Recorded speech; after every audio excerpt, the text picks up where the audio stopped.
This week, I received confirmation of what I had suspected, and that is that our farm truck, the Ranger Danger, has bit it. Now, technically, it is repairable, but the $2,500 or $3,000 that it would take to repair the engine is just not anything that I want to sink into that truck. And so it is now time for me to look for another farm truck. I have a confession to make. I am not a car guy. In fact, I am the farthest thing from a car guy that there probably is. To me, cars are a necessary evil, and trucks even more so. And right now, due to the pandemic, vehicle prices are absolutely crazy, and truck prices are obscene. A truck right now, if you buy a brand new truck, if you can get one, it will set you back 40 to 80 grand. A friend of mine today told me that her husband's truck payment is as much as their house payment. And folks, used vehicle prices aren't much better. And so on today's episode, I am actually joined by a couple of friends of mine. They're both mechanics in their own right. Chad and Mark, they're local guys to me, and they're going to walk me through a decision-making process of knowing what I should be looking for. And hopefully, not only will it be helpful to me, but if you find yourself in the same situation, to know what you should consider when buying a farm truck.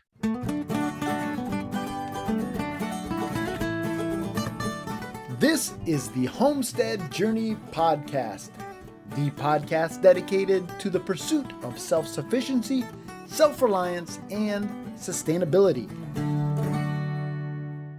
This is episode number 117 of the Homestead Journey Podcast. Welcome, welcome, welcome, everyone. My name is Brian Wells. I am coming to you from 3B Farm and Homestead here in beautiful upstate New York. Now, I am very, very excited to share with you my conversation with Chad and Mark. But before we do that, let's jump on over to this week's Homestead Happenings, and I will bring you up to speed with what we've been doing here on the homestead.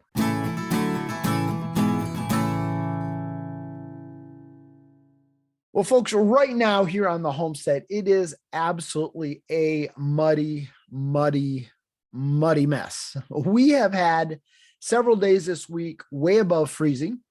I think we may have gotten up into the upper 40s and maybe even into the low 50s yesterday and today. This week we've had rain, we've had snow, we've had ice. Mother Nature is just being psychotic right now. And so that means that the pig pens are a mess, the chicken run is a mess, the goose run is a mess. Everything right now is just absolutely saturated. Ponds have sprung up where there haven't been ponds. It's just that time of the year. It's kind of pre-mud season, we'll call it. I don't think we're at true mud season. It's a little early for that, but it's not that far away. And as everything was melting this week, you may remember that I shared with you that a couple of weeks ago, we got several inches of this mixture of sleet and ice and snow, and it just settled in kind of like concrete. And as that has been melting this week, it's kind of been leaving these glaciers around in our front yard where our dog Pretty uses the bathroom.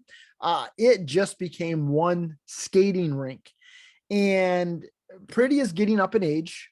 She has a lot of problems with her hips, and she got out in the middle of that, and she was slip sliding around, and finally she just gave up and laid down and waited until Bonnie went and rescued her. It's nasty out there, folks. And we'll call it pre-spring in the Northeast. Definitely, I'm not taking the snowblower off the tractor. That's for sure.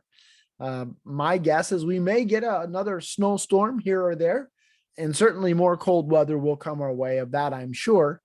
But it is just a muddy, nasty mess out there. And to be frank with you, that is my least favorite time on the homestead. I absolutely hate it, but it is what it is. That is life in the great Northeast, and we'll just deal with it. Now, to be honest with you, other than that, just fighting this nasty weather, there's really still not a lot going on here on the homestead. We're still trying to get in some skiing and snowboarding as Mother Nature allows. Brian J is actually going on a skiing trip this weekend with the youth group from church up to Whiteface Mountain in Lake Placid, and he's really, really excited about that. We've been teaching down at the local ski area and really enjoying that, and we'll just see how long Mother Nature allows us to do that.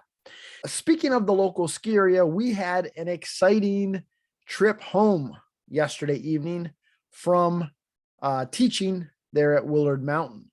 We actually hit a pothole that resulted in a flat tire and us stranded at a gas station.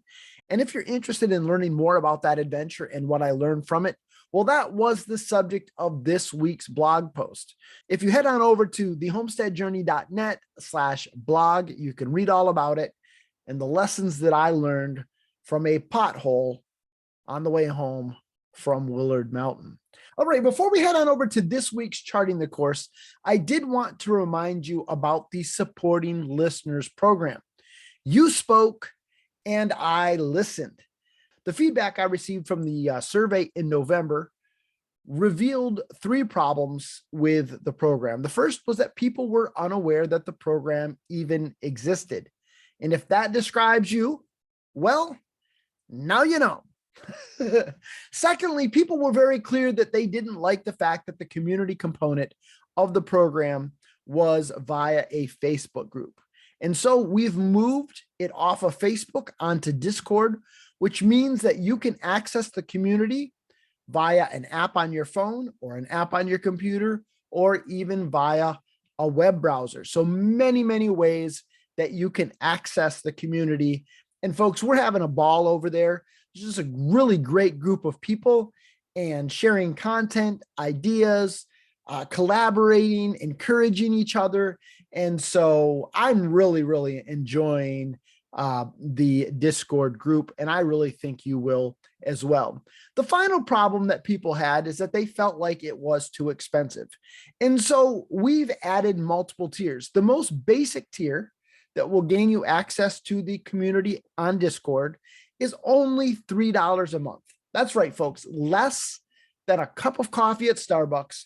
And you can not only support the show, but get connected with other like-minded individuals that will support you on your journey towards self-sufficiency, self-reliance, and sustainability.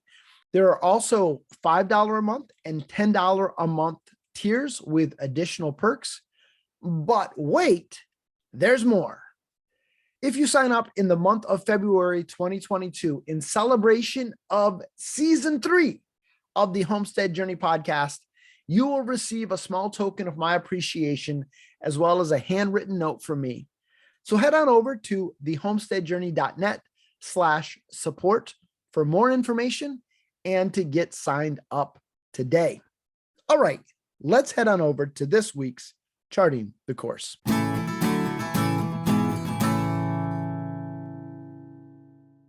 As I said in the intro, I am very happy to be joined today by 2 of my friends, Chad and Mark. Mark actually lives just down the road from me, and Chad lives about 20-25 minutes away from us. Neither of them are homesteaders, but they both are car guys. And so I am so excited to have them join me today on the show. But before we jump into the interview, I do want to apologize in advance for a few audio quality issues. First, Mark joined us via his cell phone on his way home from work, and sometimes the audio does distort a little bit. And secondly, I made a very crucial rookie mistake when I recorded this. Usually when I record with multiple people, I enable a setting that allows me to record an audio track per person. That means that when there's any kind of crosstalk, I can mute the distractions, and it just makes for a more pleasant and clear to understand conversation. Unfortunately, I failed to do that. So at times there is some crosstalk and it's a little difficult to understand everything that's being said. I've tried to edit that out as much as I possibly can, but unfortunately, there's just certain parts where I was unable to do that. And so for that, I apologize. I will try to do better next time, but I do think it's a great conversation. I really enjoyed it. It was very, very helpful to me. And at the end, I will reveal to you the trucks that Chad and Mark recommended for me to look at. All right, let's jump right in to this interview. Chad and Mark, welcome to the show. Howdy. How's it going, Brian? I am very, very excited to have you guys on here. First of all, we've become pretty good friends over the last, year and a half. COVID and the Liberty has brought us together. So that's cool. We all live pretty local to each other. Actually, Mark lives just down the street from me. Chad's a little farther away, but still not that far. I live next to nobody in White Creek. Yeah. He lives down on the border of Vermont and nowhere. So the best place to be, really. Exactly. But both of these guys are way more mechanically inclined than I am. And I did receive confirmation today that the Ranger Danger is officially dead.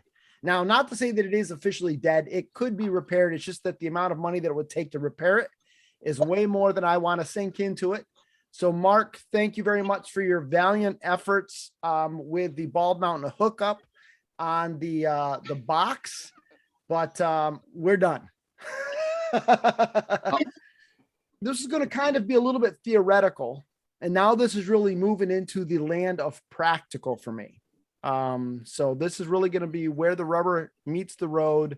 You guys are going to help guide me and hopefully not guide me wrong in buying the next farm truck for 3B Farm and Homestead. So you're not going to lead me wrong, right? Yeah. Okay. Listen, I just want to say real quick to anybody who's listening to this, Brian is full of it.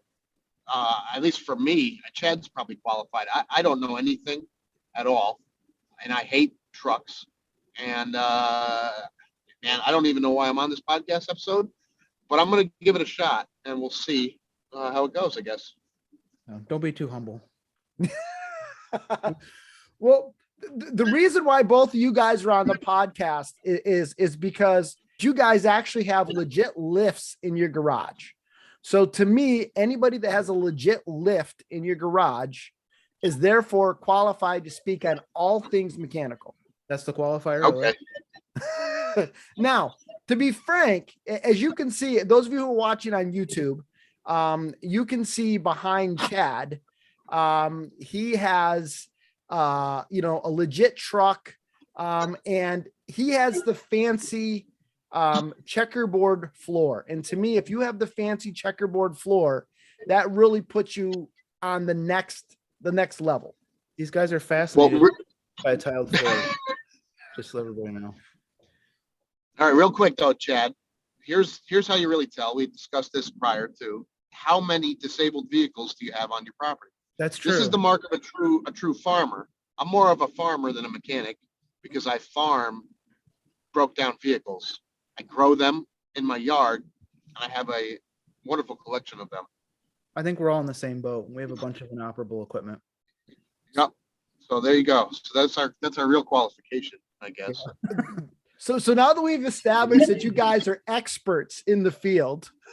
Look, this is my cousin Vinny, the redneck version. Yeah, exactly. There has to be one more disclosure too, though, right? Because Chad and I, this is gonna, like, some people will be upset by this, but Chad and I think it's safe to say, are both like Mopar people, probably born and raised. Mopar being your Chrysler, Ford, Jeep, Eagles, whatever you want to call it, right?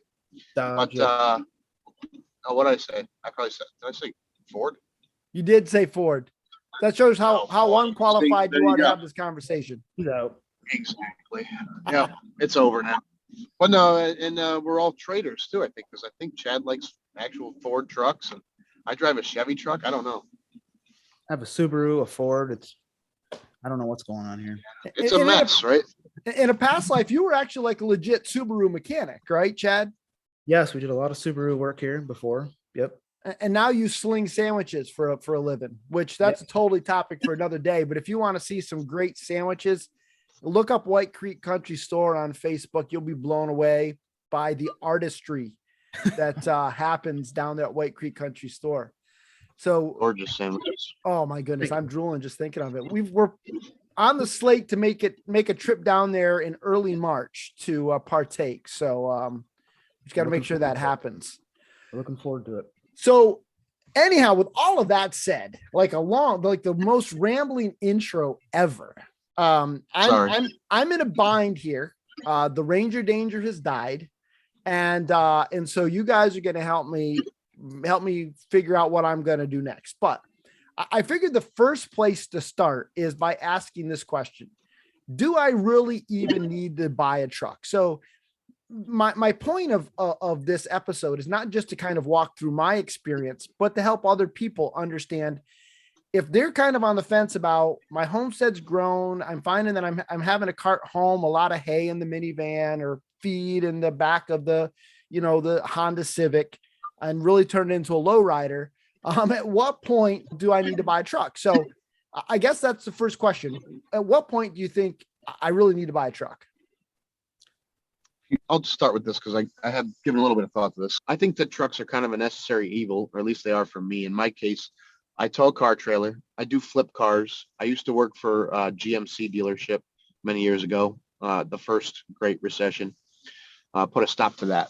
But between flipping cars, plowing a driveway, I have an income property too, so I've got to plow. I can't do that with the Lowe's rental truck. Believe me, I would have tried by now if I could have got away with it. But I've heard people do quite a bit with the Lowe's and Home Depot rental trucks, maybe more than they should. But for me, the truck was a necessary evil. I've had several of them.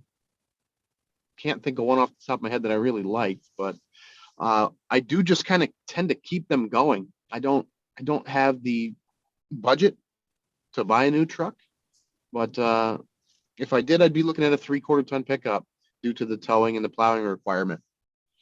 I don't know how Chad feels about all that. I say if you're going to be hauling stuff around the farm, hey, if you go to markets, why not have one in the stable personally? But you probably have another vehicle in the household for your interstate running, but it's always good to have a pickup truck around, and opens up a lot of possibilities. And we have some people, friends of the store, who haul hay with a minivan. They bring it in the back of their minivan, but no payload at all, really, so if you have to make do with one, I understand, but you're starting from scratch. Obviously it's, worth considering. Just kind of playing devil's advocate a little bit. You got the minivan, but why not buy a trailer and pull the trailer with the minivan and throw your hay and your feed in the trailer? Well, the big thing there is payload and hauling capacity. They're not going to haul anything too serious. You can put a trailer on and haul a few bales of hay, but you're not going to do any real truck stuff, and you're not going to get it into any fields. I'm sure you've got to sometimes take it out into some rough spots. One of the big things that I do is I do a lot of wood chips. And so obviously that's not going to be conducive in a minivan. It's not going to be conducive in a trailer being towed by a minivan. And so for me, that's a big driver behind it. So as I'm thinking about, okay, I'm going to get a truck, then how do I know what truck to get? What truck do I need? I say most people have some brand affiliation or, favoritism there. That's where they start: Dodge, Ford, whatever. And then, like Mark said, 3/4 ton, half ton is probably where you go to next, in my opinion, what you're going to be doing with it. Yeah. You got to figure out how hard you're going to work it, and you got to figure out what your budget is. And, you need an honest assessment of both of those things before you're really serious about starting to hunt. Then I think you got to get a feel for the market, because the market it's wild right now between inflation and, it's a seasonal thing here too. There's some seasonality with trucks and the pricing too. So I think you're going to want to plan ahead and maybe even be able to spend a month or two looking, and that's going to be tough because you're out of truck right now. Well, with new trucks being so crazy, hard to get, they've been backed up for quite a while. It's obviously brought the market up for older trucks too. So it's tough to pick right now. These trucks are more for fun, the trucks that I like to mess with, but the newer shouldn't say newer, but the used market, what most of us are going to be looking at for daily driving 2015 used trucks is wild. It really is amazing how it's changed in a short period of time. And the, unavailability of new trucks has really driven that. You guys have mentioned having a brand affiliation. Now, one of the things that we say with regards to tractors, was I feel a little bit more comfortable talking about that, is that color isn't so much what matters. It's more your relationship with the dealer. Does that hold true with trucks, that the brand doesn't really matter as much? It's more about part availability, or does brand matter? Yeah, if you're going with the domestic truck maker, which is what you're going to get if you're going for a 3/4 ton pickup truck, you're going to be fine at any auto parts store in town. Parts are a dime a dozen. There's not much of a parts availability issue. Your dealership, again, that's your budget. My area of expertise is certainly not going to the dealership, right? We've got that lift in the garage for a reason. That's so we can keep our rusty old junky trucks alive and doing what they have to do. So for me, it becomes fewest moving parts. Get the simplest machine that you can get. So I want longevity and I want functionality out of it. I don't need to have the highest horsepower number in a used truck. Like I like the Hemis for that reason. They're the gutsiest of the used trucks on the market. At least if we're talking gas. I don't think you're in the market for diesel. Chad will probably back me up on that. You have a real short commute. I don't think you'd work the truck hard enough. But if you're talking gas engines, you want something that's gonna, be powerful, but it's not a horsepower race anymore at this point. You're just looking for something that's going to have the best long-term reliability and dependability. And yeah, that's about it. All of these newer trucks are really on par with each other, in my opinion. If you're buying new, I would say whatever one, I don't think you are, but whatever one struck your fancy, they're warranted. But used trucks, they've all come a long way. You're going to find quirks with everything, but you'll still probably land back on what you feel comfortable with. And that's my experience anyway. Mm-hmm. What's the newest truck you got? For the stuff that the old stuff we play with, or just for out here on the property? In the family on the property. Our truck is an 07 Ram, which is rusted to the door handles pretty much, but we still keep her going. So direct injection, as far as newer vehicles go, I think like for General Motors, I want to say 2017, they started with direct injection. And again, for that, I think you have to take the intake manifold off occasionally and do like a media blasting to keep the valves clean. They might have an extra injector to do that job, but there's some more complicated parts in some of the newer trucks. I agree they're all on par with one another in terms of performance, but just newer trucks, I think, unless you're dealer serviced, that's going to be a little bit of a concern for a shade tree mechanic, I think. In general, most newer stuff nobody wants to work on. It's gotten so complex, but I think what are we talking for range? Are you thinking, Brian? You were talking kind of like the 80s and 90s, kind of in that sweet spot.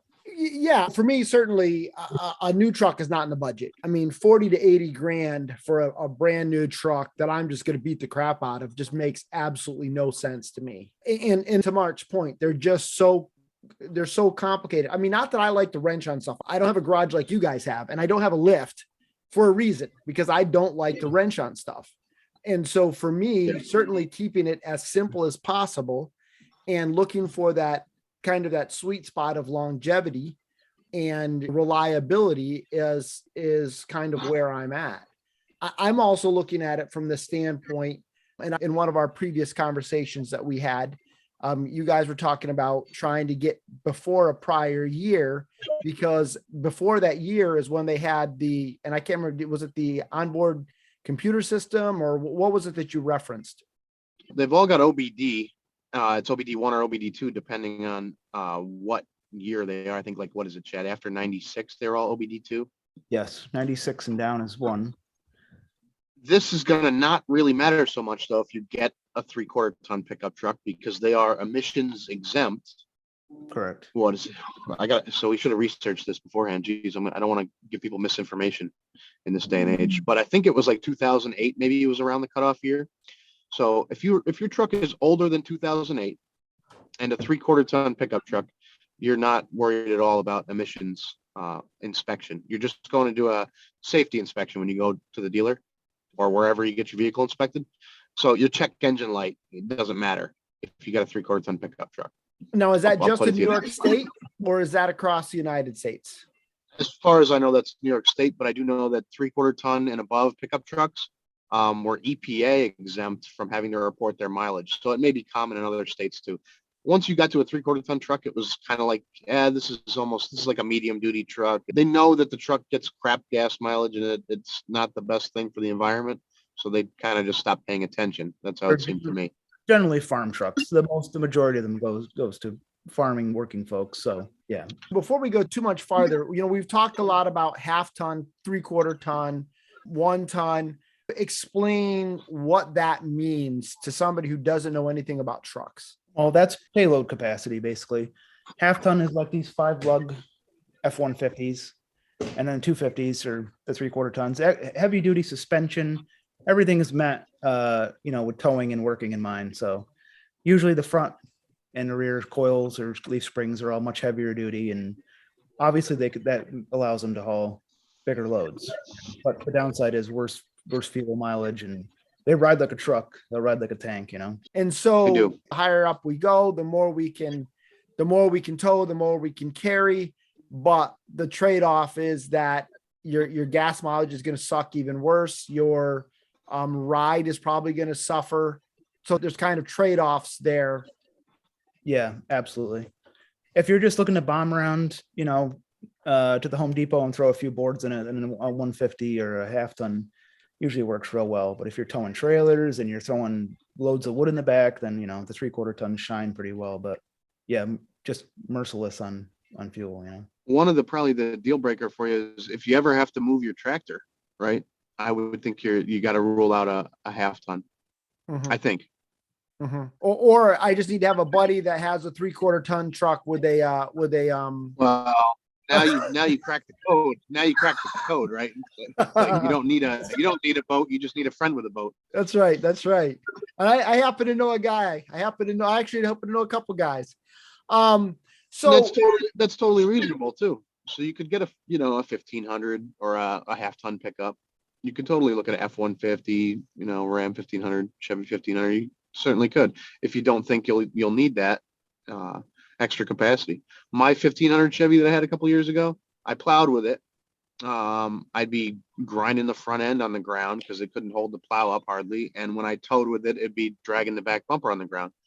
There's ways to cheat that too. I've installed airbags in some of these. I had a Toyota 4Runner with a V8 that I installed airbags in the rear suspension inside the coil springs to help me tow, because that thing would drag on the ground too, just to tow the car trailer.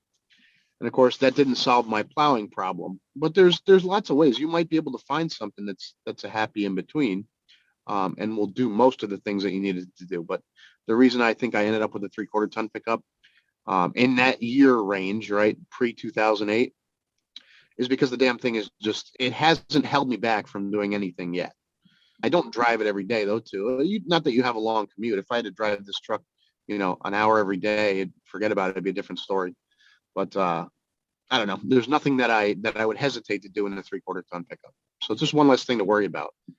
And I think the important thing to keep in mind is that if you're going to pull something a little ways and you're cheating a little bit, okay, but you don't want to be cheating all the time, because there's a reason why. There's a reason why that thing's dragging. And especially if you're somebody who doesn't tow things very frequently, who's not somebody who is a Mr. Truck driver, you want to make sure you're not putting yourself and people around you in harm's way.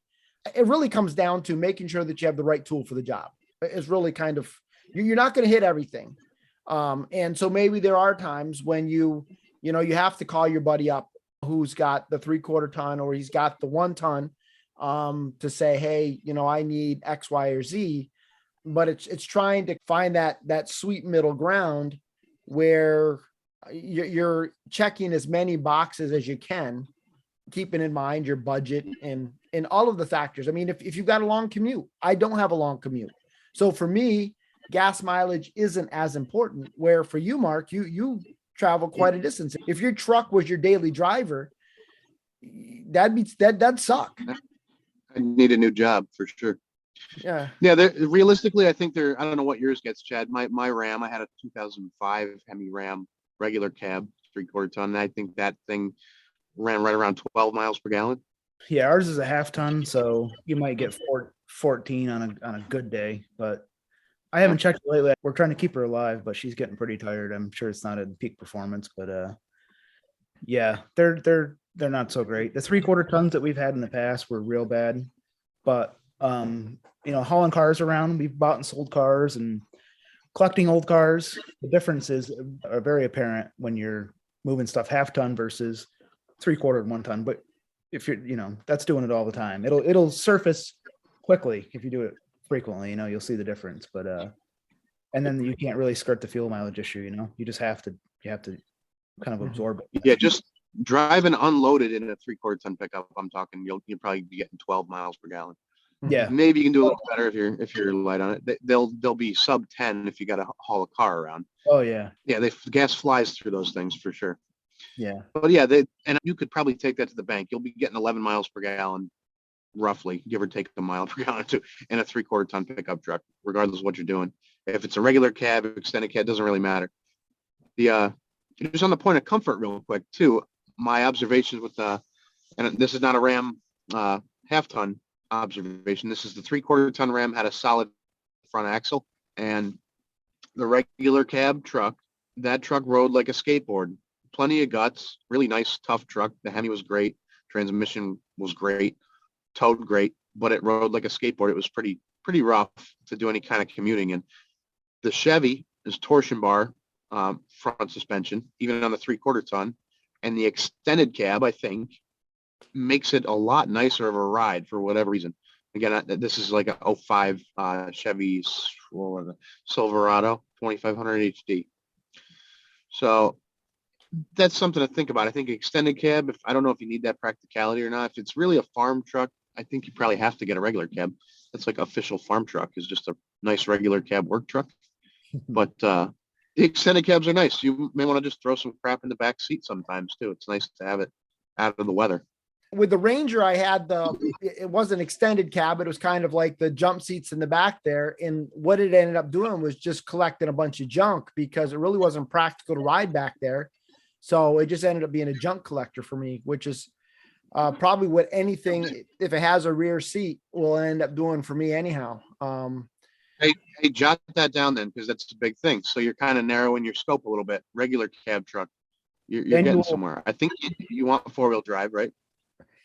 Yeah, definitely. That was going to be, the next thing I brought up is like 2-wheel drive versus 4-wheel drive. But I think in my case, just due to the nature of how my driveway is laid out, and you've been down it, Mark. Yep. In the wintertime, I'm not getting out of here in a 2-wheel drive. I'm just not. Unless I put about 60 bags of concrete in the back or something, to really give me some traction. I'm just not getting out in 2-wheel drive. I don't know if you've ever encountered it too, but maybe you get a tractor stuck in your yard or something like that too. It's probably the other way around. You'll get the truck stuck and use the tractor to get it out. But I don't know, other uses of 4-wheel drive. Wintertime in upstate New York is a pretty darn good reason. Yeah, pretty much answers the question for you, just where we live. Yeah. Yep. And as far as the extra cabs go too, anytime you add space, doors or cab space, you add money to the truck. That's just how it works. Yep. So extra cabs are more expensive. Yeah, 4 doors are even. Yeah, I was going to say that too. That's true. You'll see it on the resale value too. It'll hold its value better, I think, to be fair on that. But Chad is absolutely right. They're kind of it's an added luxury. But if it's just a catch-all for crap, even the regular cabs have a pretty generous area behind the seats to catch the crap. I had my Dodge loaded up pretty good with junk, and that was a regular cab. I'm pretty sure I'm going used. I mean, that's not even a question. I'm going used. I'm looking for a 4-wheel drive. I'm looking for a half ton to a 3/4 ton. I think for my purposes, probably a half ton in most instances would work. If I can get a 3/4 ton, that would be great. How old is too old? I don't want to get like a 1955 Chevy, whatever. Do I? I don't like 80s. I'd stop somewhere probably in the probably mid 90s. Everybody had fuel injection by the mid 90s. They did have onboard diagnostics. If you have a truck that is going to go to an inspection and station and get an emissions inspection, it is kind of nice to have the onboard diagnostics so you can see your check engine light, figure out what the problem is, and get it resolved. That's just, off the top of my head. That's just my instinctual kind of response. What do you think, Chad? I would say for someone who doesn't want to work on the vehicle a lot, don't get anything carbureted. I love my old trucks and carburetors, but there's a reason that it's antique. I would start, I think about 87, 88, everybody was fuel injected by then. You know, I would pretty much start in that area, and super simple. They're kind of gutless fuel injected though. They made big strides in the early 90s with the full fuel injection, but I would at least start personally. If I'm working the truck cold weather, I wouldn't want a carburetor. That's just my opinion. Yeah, totally agree on that. And maybe carburetors were better when they were newer, but now you're talking 40-year-old carburetors. So yeah, you're I gonna would avoid that. Crappy gas and all that stuff. Okay, so I'm looking late 80s and then up through, what did we say, like early 2000s? Or That's your budget. Now, if you're talking about a half-ton pickup, that now depends on your budget. Because really, the 2008 cutoff I gave you because of the 3/4 ton emissions exemption. So now, if you're in a half-ton, you're dealing with the check engine light every time it comes on, no matter what, as long as you want to keep that sticker. So really, you can go newer if your budget will allow for it. But you will be working on it to get through the check engine light stuff. So if you do kind of pre-97, you know, it's a much simpler system too. There's like, most of these trucks have 20 codes for the older trucks for error codes. You know, the newer stuff is virtually endless. You know, it's a much simpler task to troubleshoot the early fuel injection problems, if you ask me. Yeah, I agree. So I think we've kind of narrowed it down then to late 80, we'll say 88 through 97, preferably 3/4 ton, 4-wheel drive, single cab. Well, you're kind of bouncing back and forth between the 3/4 ton and the half. If you really don't think you'll use it, then the half ton's a totally reasonable truck. You know, it's more truck than you had before, and it sounds like you were pretty content with the Ranger for the most part. Well, I abused the Ranger, and I'll be the first one to admit that I brought that home sagging many, many a day with way more feet in it than I should have, popping wheelies. Yep. And so certainly I'm not going to miss that. But the Ranger was good to me. It really, really was. Do you take the tractor off of the property? Up till recently, I haven't. But the reason why I haven't has been because I couldn't. Yeah. What size tractor is it anyway? It's a oh goodness gracious, it's the Coyote CK3510 SE. I don't remember what it weighs. It's a beefy tractor. I mean, it's got weighted rear tires. I think adds 700 pounds maybe to it. So it's something you probably wouldn't want to haul frequently in a half ton, but you don't haul it frequently. No, I don't. Now, if I could, I would take it up to my mom and dad's and probably do a little work. I probably would, maybe take it over to Thunder Mountain and grab some, wood chips or something like that. But probably really want to know what that tractor weighs. You really want to know what it weighs. You do at the end of the day, because if you could get away with maybe some helper springs or airbags on a 1500 or a half ton pickup, that might be what you need in the long haul, because it's a more reasonable commuter. Mhm. You might be able to get away with that. So you really should. We should narrow that down at some point. You might be able to even Google it on the sidebar here. Yeah. Oh yeah, definitely.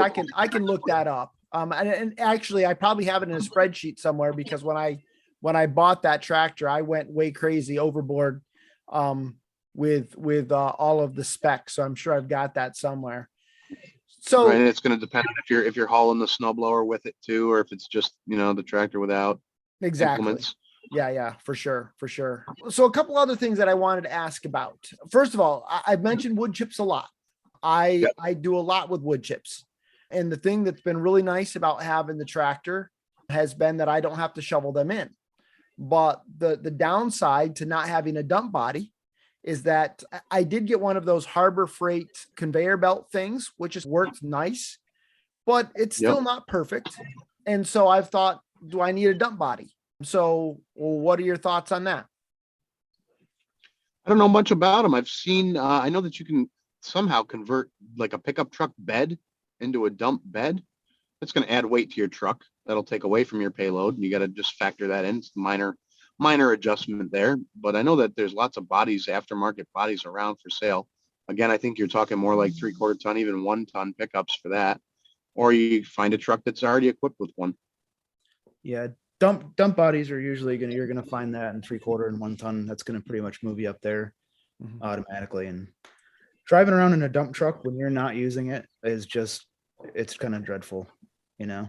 But if you're just doing errands, you're just running around, it's kind of a monster. But if you feel the need to, if you have to, you know, if you have to do that kind of stuff, then it's just part of what you go through. But I've never most of those trucks are 1 ton trucks, and and you're paying for that too, for that dump feature. You know, you're going to pay more for it.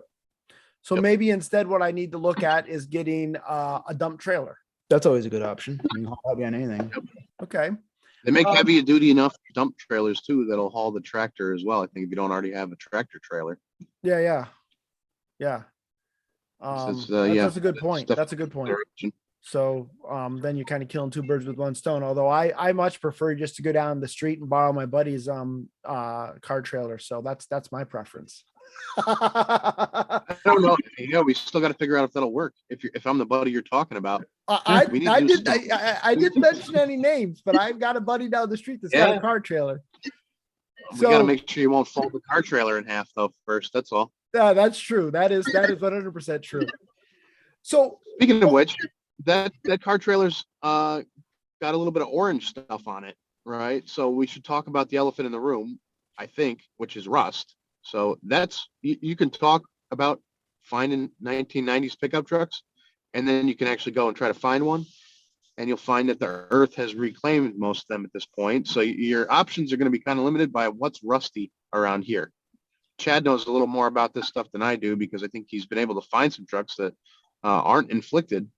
But I tend to go and find the best deal that I can. That's the least rusty truck that I can. That I think I can keep working on without, getting too much of that crap in my eyes. Well, that's a great segue right there, Mark, because that was exactly where I was going to go next. Is okay. How do I make sure that I get one that's not too used and abused? You gotta kind of familiarize yourself with the truck that you're gonna, with what you're looking at. So say you're gonna go look at a 3/4 ton Chevy pickup. I know now what they look like underneath, what the frames look like, and where they tend to rot. So if I'm going to look at another one of those trucks anytime soon, I'll be looking at those places. There's a brace in the rear of that truck that links the 2 frame rails in the back underneath the bed, and it seems to me that they rot right out. You see rusty gas tank straps and things like that. That's a good indication. You'll see other people have done prior patchwork and films and coatings on truck frames. They're kind of red flags. So you got to watch out for stuff like that, and familiarize yourself with the truck that you're going to see. But yeah, Chad knows where to find the clean ones. So yeah, maybe he can tell you the secret. What we do is we don't buy anything from the Rust Belt. we move them all in from other places. But obviously you pay. So anyway, I'm going to kind of show you the difference. This truck here is a 76, and it still exists, which is a big difference from a truck that's from around here. But one of the great ways to buy something like this is buying around here is from someone then you know its history. Otherwise, you're going to be relying on your own technical abilities to examine it.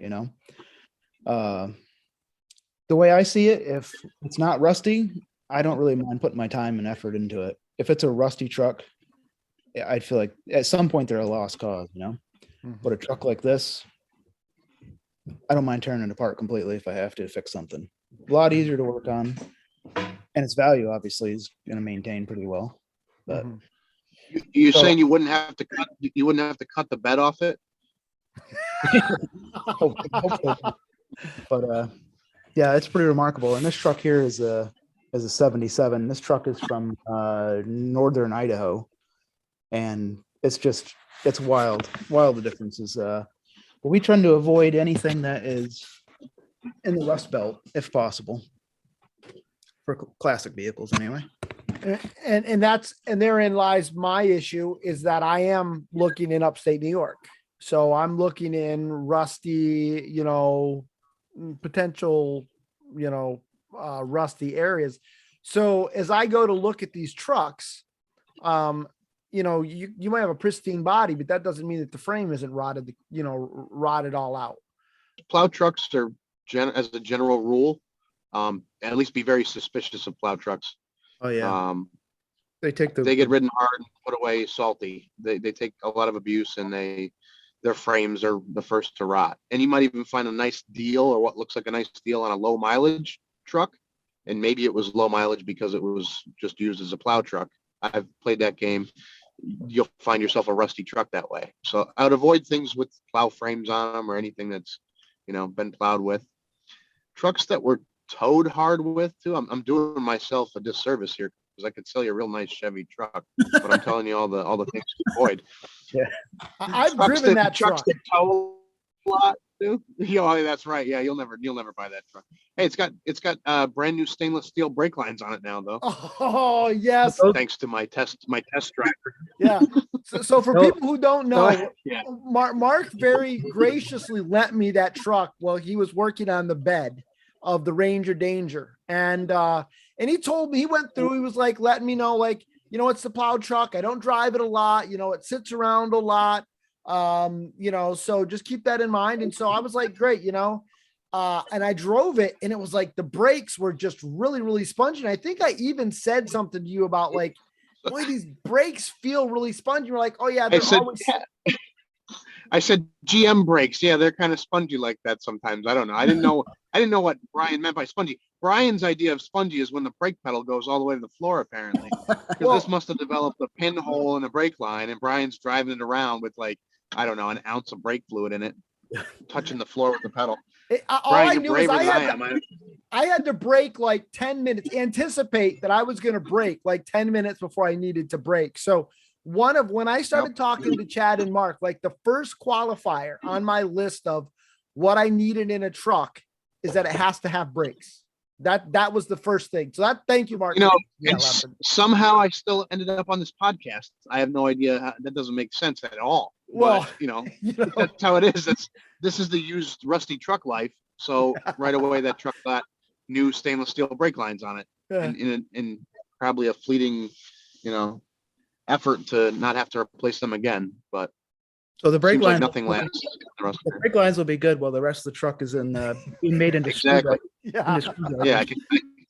I can pick the rest. I can pick the stainless brake lines up out of the rust heap one day when it's time to send it to the scrapyard. For sure. If you want brakes, your budget's blown right out of the water, Brian. Yeah, there it is. Budget's blown. I'll tell you a quick story too, because you got a couple tools at your disposal. Between Facebook Marketplace, you can move, if you're on your PC anyway. I know you can fiddle around with the search radius. It's a little easier to do that. You start searching down south, you'll find cleaner trucks. I think I used Craigslist too, and somehow I triangulated in on a really clean. It was like a 2006, I think, Duramax. That's kind of the twin to my truck, but this thing was like 60,000 miles, rust-free New Mexico truck, and I can't remember the price tag. It was under 20, and that's a desirable truck up here. I almost thought it was like a scam ad. So you need to, and this is why I emphasized in the beginning, you need to give yourself enough time so that you can learn the market and know how to spot a good deal when you see one, because you may want to snatch it quick.